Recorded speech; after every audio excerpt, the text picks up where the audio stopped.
So the package has arrived. This is my first unboxing video. It's very exciting. You don't know what it is yet.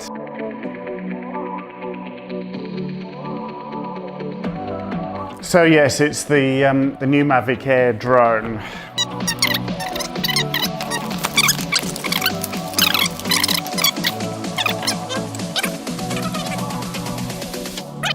Unfortunately, this one, I was flying outside the house, trying something out, and I crashed it. I think I've charged everything up. I've watched a whole load of tutorials from the battery's power button. Next, detecting the aircraft. I'm not convinced the aircraft is on. I think I'm gonna have to watch a few more videos. Oh, DJI data found, please update as soon as possible. Oh, got to install updates.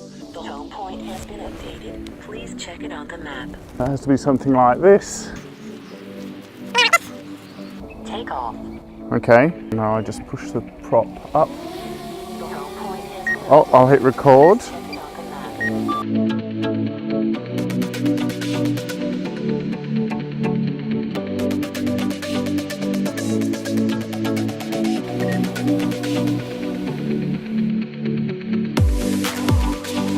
It's got a much higher spec camera, very capable, so getting great footage out of it. Obviously it's a lot easier to carry when it folds up in its little case, and it's easy to fly as well. So if you need any drone footage as part of a video project, you know where to come.